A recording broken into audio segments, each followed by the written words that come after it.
Ekonomi tengah mencabar, tapi masih nak buat semua benda sendiri.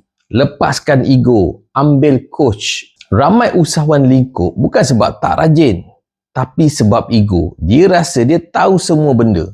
Dia tak nak belajar dengan orang lain. Sekarang ni, ekonomi tengah tak menentu. Harga barang naik, kos operasi tinggi, pelanggan makin perlahan buat keputusan nak beli.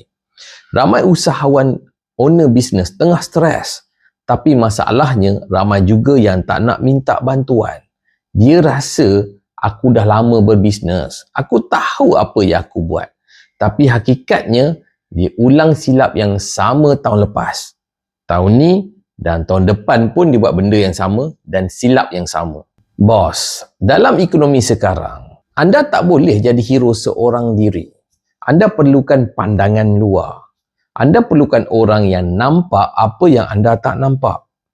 Kadang-kadang kita bukan bodoh. Kita cuma terlalu dekat dengan masalah sampai tak nampak jalan keluar.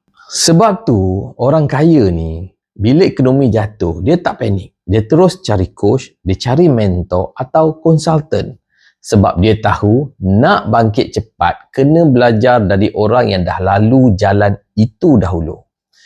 Anda tengok syarikat besar, waktu ekonomi goncang, dia orang tak potong pun training. Dia tambah lagi sesi coaching sebab dia tahu satu idea yang betul boleh ubah arah keseluruhan bisnes tu.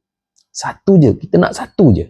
Kalau anda masih ego, masih nak buat semua sendiri sebab nak jimat. Jimat tu bagus, tapi biarlah jimat yang betul.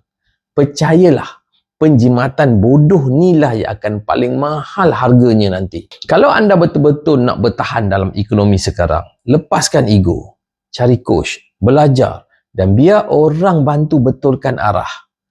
Tag kawan bisnes yang degil dan rasa dia tahu semua. Share video ni, biar dia sedar tak ada orang berjaya sendirian. Follow saya sebab nanti next video saya nak cerita supplier lama, masalah lama. Bila patut cari game changer.